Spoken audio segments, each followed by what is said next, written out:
Cybersecurity Today is brought to you by the book Elisa, A Tale of Quantum Kisses, a science fiction adventure romance set in the very near future and one that may get you thinking about what the future brings. The Kindle edition is in pre-release now, and the paperback sales will start on Friday, December the 13th.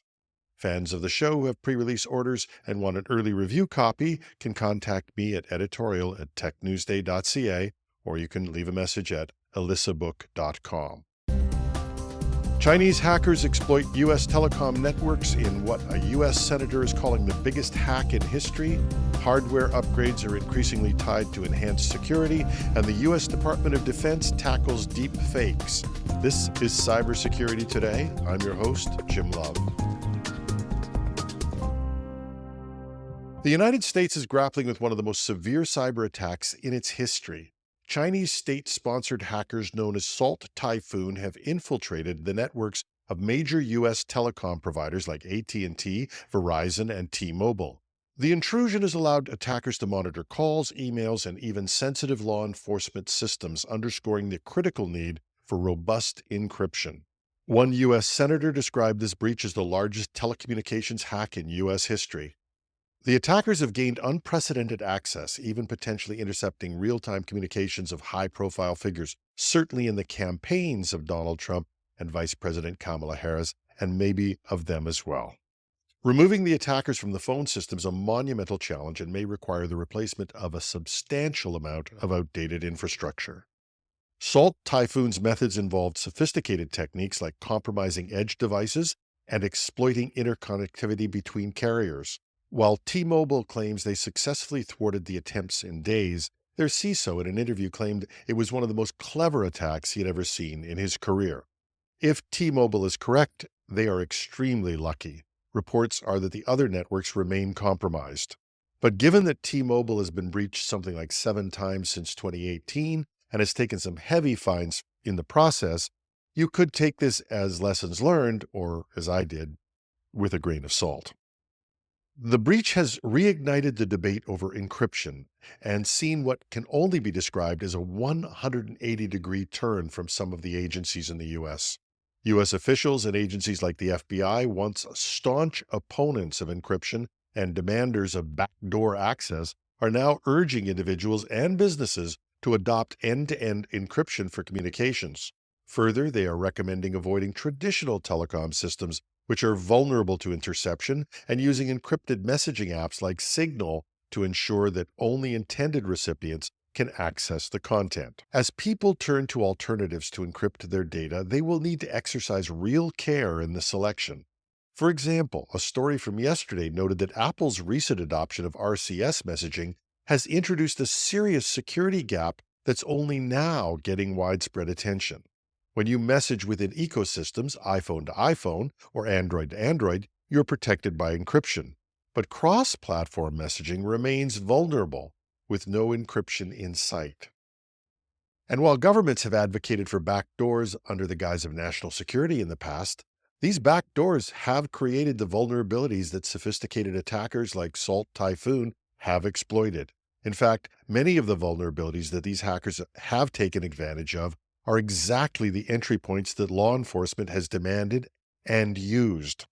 And as the result of a lack of strong, unbroken encryption, sensitive data, including national security information, potentially remains at risk. The push for stronger cybersecurity is putting a focus on hardware upgrades. Two major tech giants, Microsoft and Google, are making significant moves that highlight the growing importance of hardware in securing devices. Microsoft recently doubled down on its requirements for TPM 2.0, or the Trusted Platform Module, for systems running Windows 11. TPM 2.0 is a dedicated security chip that protects sensitive data like encryption keys. Microsoft describes this as a non-negotiable requirement to combat modern cyber threats. With Windows 10 support ending in late 2025, many users would need to upgrade their hardware to meet these security standards. The question is, will Microsoft be able to enforce this non-negotiable issue? Recently, we've been hearing of some relaxation of the hardware requirements for Windows 11, given its glacially slow rate of adoption. So although Microsoft claims this provides better protection for identity, data, and the system itself, over 60% of Windows users worldwide are still relying on Windows 10. Meanwhile, Google is focusing on mobile security and hardware upgrades. Starting May 2025, its enhanced Play Integrity API will require Android apps to verify hardware-backed security signals, such as whether the device has received a recent security update. This change primarily impacts devices running older versions of Android. Google aims to close vulnerabilities exploited by malicious apps, but the move also pressures millions of users to upgrade their phones. For many, banking and enterprise apps in particular, the stricter standards will soon make outdated devices unusable for sensitive tasks. It's no secret that companies and people are holding back on hardware upgrades, perhaps because of budget, perhaps waiting for something really great to make them upgrade. But possibly by tying new hardware and software to increase security, hardware providers may be seeking to make upgrading a security issue. And while there's no doubt that these changes enhance protection, they also present a tough choice for users: upgrade or face increased risks.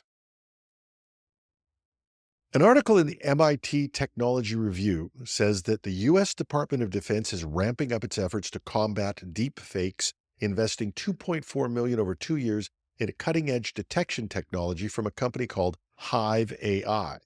This marks the first such contract for the Defense Innovation Unit, which focuses on fast-tracking tech adoption in the defense sector. Hive AI's tools are designed to detect AI-generated videos, images, and audio, addressing growing concerns over the use of deep fakes in disinformation campaigns and fraud. Captain Anthony Bustamante, a project manager with the Defense Innovation Unit, called the work crucial for maintaining an information advantage against synthetic media threats. Hive's technology identifies patterns in AI-generated content that are invisible to the human eye. CEO Kevin Guo describes the fight against deepfakes as the evolution of cyber warfare. The startup constantly updates its tools to keep pace with advances in generative AI models, which have made creating realistic deepfakes easier than ever. While experts acknowledge Hive's technology is one of the most advanced commercially available, they caution it's not foolproof, something we've heard time and time again in dealing with software that claims to detect AI usage in text documents. But in this case, researchers have shown that adversaries can alter images to bypass detection, and nation-state level attacks may require more specialized solutions. Still, the partnership shows there's a realization of the threat of AI-generated deepfakes in defense as well as business and civilian life, and the need for robust tools. Ben Zhao, a professor at the University of Chicago who has evaluated Hive's product independently, says, when it comes to protecting national security against sophisticated state actors, off-the-shelf products are not enough. There's very little that they can do to make themselves completely robust to unforeseen nation-state level attacks. So Hive's tools will be used offline within the Department of Defense to protect sensitive data. And beyond defense, these technologies could also help safeguard civilian institutions from disinformation and fraud. That's our show for today. Our Saturday panel is back tomorrow with a discussion on the top stories of the month. Join us if you can. You can find links and other details in our show notes at technewsday.com. Contact me at editorial@technewsday.ca. I'm your host, Jim Love. Thanks for listening.